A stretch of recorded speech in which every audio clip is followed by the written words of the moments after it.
Kamala Harris walking out to greet her supporters after a disappointing election loss.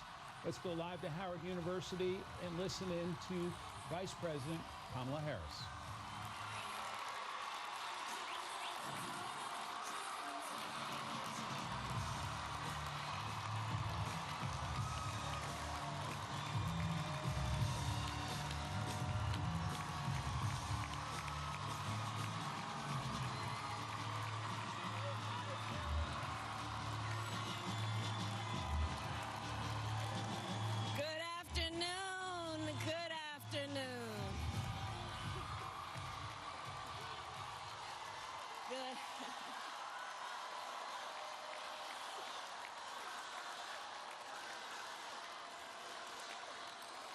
Good afternoon, everyone. Good afternoon. Good afternoon. Good afternoon. Thank you all. Thank you, thank you. Thank you, thank you. So let me say, and I love you back. And I love you back. So let me say, my heart is full today. My heart is full today, full of gratitude for the trust you have placed in me, full of love for our country, and full of resolve. The outcome of this election is not what we wanted, not what we fought for, not what we voted for, but hear me when I say, the light of America's promise will always burn bright. As long as we never give up, and as long as we keep fighting.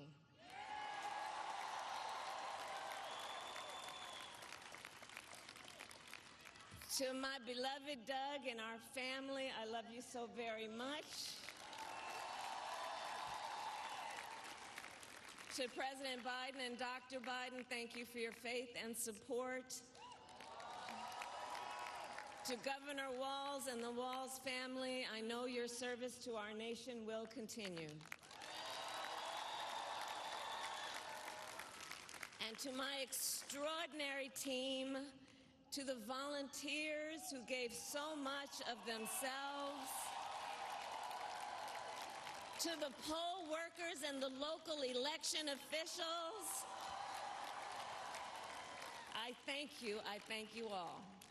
Look, I am so proud of the race we ran, and the way we ran it, over the 107 days of this campaign. We have been intentional about building community and building coalitions, bringing people together from every walk of life and background, united by love of country with enthusiasm and joy in our fight for America's future. And we did it with the knowledge that we all have so much more in common than what separates us. Now, I know folks are feeling and experiencing a range of emotions right now. I get it. But we must accept the results of this election. Earlier today, I spoke with President-elect Trump and congratulated him on his victory.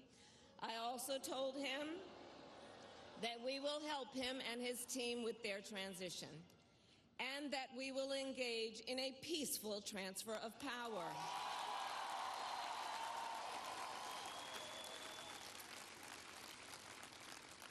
A fundamental principle of American democracy is that when we lose an election, we accept the results. That principle, as much as any other, distinguishes democracy from monarchy or tyranny, and anyone who seeks the public trust must honor it.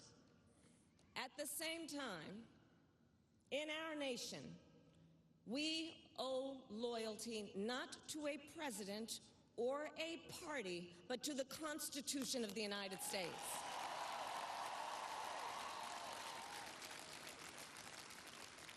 And loyalty to our conscience and to our God.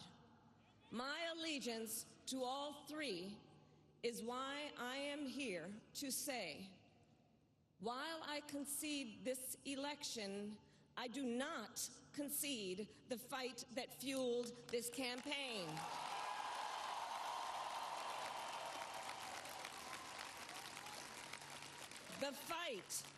The fight for freedom, for opportunity, for fairness, and the dignity of all people.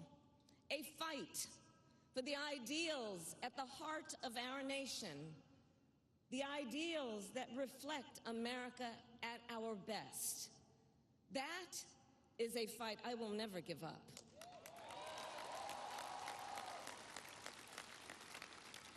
I will never give up the fight for a future where Americans can pursue their dreams, ambitions, and aspirations, where the women of America have the freedom to make decisions about their own body and not have their government telling them what to do. We will never give up the fight to protect our schools and our streets from gun violence. And America, we will never give up the fight for our democracy, for the rule of law, for equal justice, and for the sacred idea that every one of us, no matter who we are or where we start out, has certain fundamental rights and freedoms that must be respected and upheld.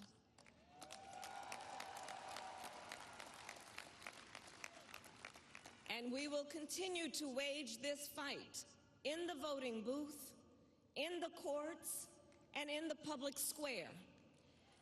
And we will also wage it in quieter ways, in how we live our lives, by treating one another with kindness and respect, by looking in the face of a stranger and seeing a neighbor, by always using our strength to lift people up, to fight for the dignity that all people deserve. The fight for our freedom will take hard work, but like I always say, we like hard work. Hard work is good work. Hard work can be joyful work. And the fight for our country is always worth it. It is always worth it.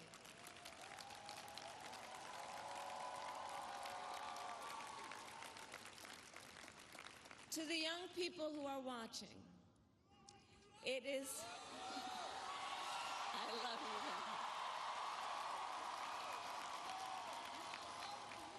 you. To the young people who are watching, it is okay to feel sad and disappointed, but please know it's going to be okay. On the campaign, I would often say, when we fight, we win. But here's the thing. Sometimes the fight takes a while.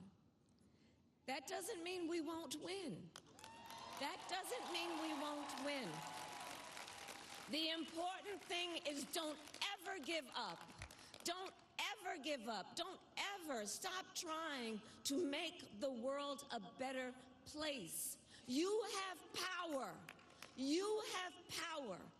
And don't you ever listen when anyone tells you something is impossible because it has never been done before.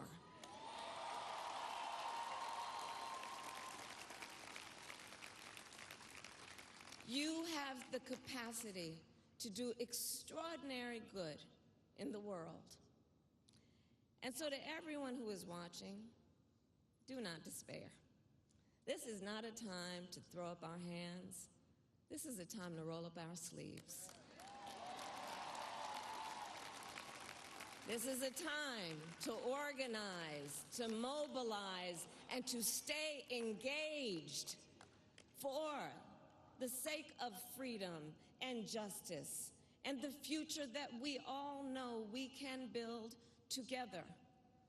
Look, many of you know I started out as a prosecutor, and throughout my career, I saw people at some of the worst times in their lives. People who had suffered great harm and great pain, and yet found within themselves the strength and the courage and the resolve to take the stand, to take a stand, to fight for justice, to fight for themselves, to fight for others. So let their courage be our inspiration. Let their determination be our charge. And I'll close with this. There's an adage an historian once called a law of history, true of every society across the ages. The adage is, only when it is dark enough can you see the stars. I know many people feel like we are entering a dark time, but for the benefit of us all, I hope that is not the case. But here's the thing, America, if it is, let us fill the sky with the light of a brilliant, brilliant billion of stars. The light of optimism, of faith, of truth, and service.